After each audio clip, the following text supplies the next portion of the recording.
Alors voilà, grâce, vous et moi, d'accord, vous tous et moi ici, grâce à Rav Shalom Lévi, on a appris beaucoup de choses pendant ces 11 cours, 12 cours, 11 cours qu'on a fait.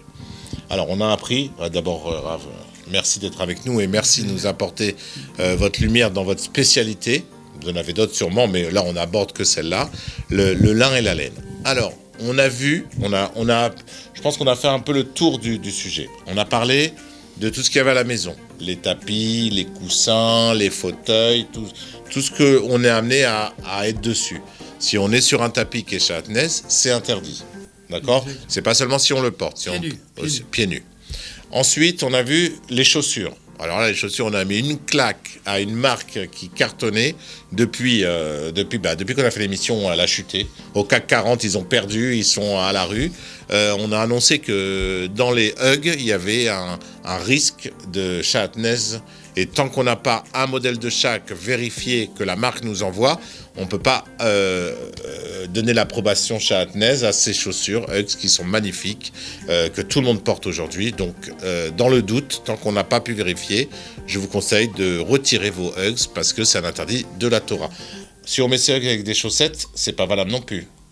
Non plus. Voilà. Même si les chaussettes sont en plastique. Non plus. Voilà, donc j'ai essayé de trouver des solutions. Non. Alors, vous vous débarrassez de vos Hugs, vous les donnez à votre voisine en attendant. On a vu les costumes, on a vu les habits, on a vu les chapeaux, les casquettes, on avait vu aussi. Donc maintenant, aujourd'hui, voilà, vous êtes devant votre télévision, vous vous dites, ce problème me touche.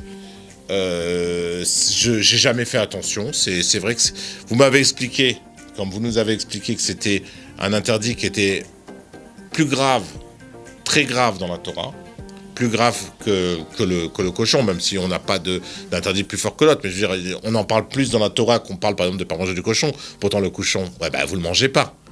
Et là, vous vérifiez pas. Alors, on se dit, oui, ok, je suis pas un expert, mais il y a des experts. Alors si moi aujourd'hui, voilà, ça m'a touché ce que vous avez dit, j'ai compris que c'était un interdit de la Torah.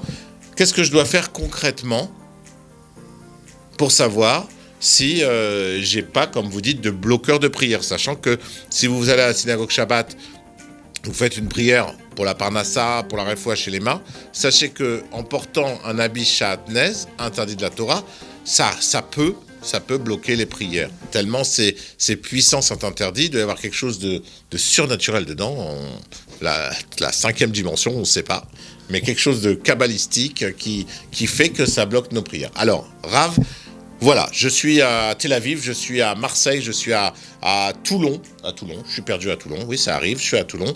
Comment je fais, ou même, imaginez-vous, à Bussy-Saint-Georges, le fin fond de la Seine-et-Marne, comment je fais ? Je suis inquiet pour ma garde-robe, qu'est-ce que je dois faire ? Première chose.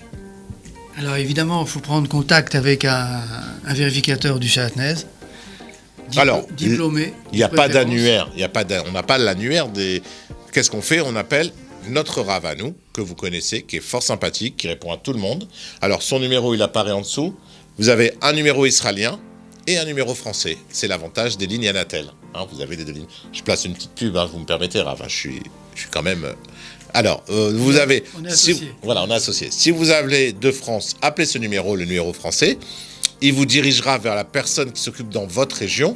Si vous appelez d'Israël, vous appelez le numéro israélien. Et pareil, il vous dirigera vers la personne qui s'occupe du chatnez, de repérer le lin et la laine dans vos vêtements. Alors, juste pour les rassurer, quand on vérifie votre veste de costume, s'il y a du lin et de la laine, on vous la rend comme elle était. Il y a un CAP couturière qui est prévu pour les vérificateurs, on est d'accord ? On est entièrement d'accord. Un vêtement donné doit être situé dans l'état où il a été donné. Voilà, donc on ne va pas abîmer vos vestes Hugo Boss à 2563 €. Non, elles seront vérifiées comme il faut, avec des techniques comme il faut, et surtout recousues et rendues. Si c'est chatnez, on vous dira quoi faire. Si c'est kasher, on vous mettra une étiquette. Kasher. Vous pourrez repartir avec. Un tampon, en fait, du Beddin de Rav Shalom Lévi, de Kashrut, de chatnez. Alors, il y a un problème, malgré tout, c'est que aussi vous recherchez, pour pouvoir répondre à tout le monde, en Israël et en France, des gens qui sont intéressés par les formations de chatnez que vous dispensez, c'est ça ? Exactement.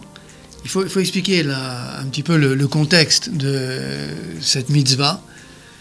Mitzvah qui a été très longtemps oubliée et qui revient doucement à l'esprit des gens.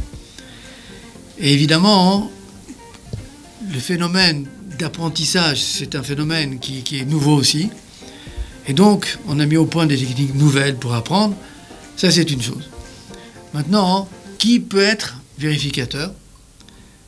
Si quelqu'un cherche un salaire mensuel, il faut qu'il sache que c'est pas ici qu'il faut venir. C'est pas un métier à plein temps. C'est pas un métier à plein temps. Mais ça peut apporter des petits à côté. Ça peut apporter. C'est un complément de salaire. Un complément d'objet direct. Tout simplement. COD. Tout simplement. Maintenant, évidemment, il faut apprendre, ça prend du temps, il faut investir dans un microscope. Donc, il faut être, je dirais, très engagé, s'impliquer beaucoup. Mais quelqu'un qui s'implique beaucoup dans la Torah, il aura des résultats, pas forcément au niveau de son porte-monnaie, mais certainement à droite, à gauche, en haut, santé, etc. Ça, c'est sûr que ça lui apportera beaucoup et je l'ai vu. Moi, je l'ai vérifié chez les vérificateurs que j'ai formés. Maintenant, bizarrement, en France, on a pu former une vingtaine, je pense, environ de vérificateurs. Vous en avez sur Lyon, je crois. Lyon, Marseille. Paris, Marseille, Toulouse, et c'est tout. Maintenant, quelqu'un qui est à Rennes, Il va au plus près, il va à Paris. il a Angers, il a à Nice. À Nice, il y a quelqu'un. À Angers, il y a quelqu'un? Personne. À Ah. Angers, il n'y a personne. Si vous sortez des grands centres juifs, évidemment, vous ne trouverez personne. Maintenant, si vous voulez vérifier, il faut prendre contact, évidemment, avec le vérificateur le plus proche. Et on a la même problématique en Israël. À Tel Aviv, à ma connaissance, il n'y a pas de vérificateur. Haïfa, je n'ai pas entendu. Hadera, je n'ai pas entendu. À Bnei Brak, sûrement. À Bnei Brak, j'ai formé quelqu'un qui s'est installé récemment à Bnei Brak. À Jérusalem, ça manque. Mais Rav, ils n'ont pas attendu que les Français arrivent en Israël pour vérifier le lin et la laine. C'est vrai. Donc il y avait, par exemple, si je prends l'exemple de Bnei Brak, si vous allez là-bas au laboratoire central du Jardin de Bnei Brak, vous rentrez dans une teinturerie avec en hauteur des dizaines de costumes sur plusieurs niveaux. Vous savez comment les teintureries, on récupère son costume exactement comme ça. Vous laissez votre costume, on vous dit 2 mois de délai, 3 mois de délai. D'accord. Alors que là, c'est le service express, comme pizza 30, costume 30. Ça va un peu plus vite, Ouais. c'est vrai. Maintenant, pourquoi tout le monde allait là-bas? Parce que Il n'y avait pas le choix. était sûr que c'était d'une cache-route reconnue. Celui qui n'est pas reconnu, qui prend le risque d'aller chez quelqu'un qu'on ne connaît pas? Si je vais acheter de la viande, si c'est un boucher où il n'y a pas marqué qui il est, d'où il sort, etc., je n'achèterai pas. Ouais, si on ne connaît pas la Théoda, on ne rentre pas dedans. Exactement, la même chose pour le châtenez. Maintenant, celui qui veut véritablement aider la communauté juive, le Tzibour, dans cette mitzvah-là, il est évidemment le bienvenu. Tel Aviv, il y a des costumes, il y en a dans tous les coins de rue. Shabbat, les gens mettent des costumes. Les fêtes, les gens mettent des costumes. Les grands mariages, tout le monde s'habille. Bien sûr. Qui vérifie? Personne. C'est posé un grand problème. Pour vous dire, à Ranana, par exemple, j'ai formé une personne qui habite à Jérusalem et qui est tous les jours là-bas et qui rend service sur place. Mhm. Mais sur Hadera, Tel Aviv, toutes ces villes-là, toutes ces grandes villes, Haïfa, personne. Des gens m'appellent de Haïfa pour me dire comment je peux te faire parvenir un costume. Haïfa, vous vous rendez compte?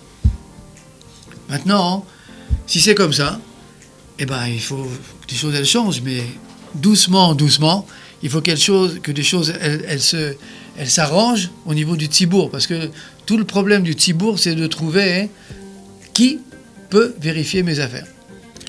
Alors, on compte sur vous, Rav Shalom Lévi. Vous allez être notre porte de secours, notre sortie de secours pour cette histoire.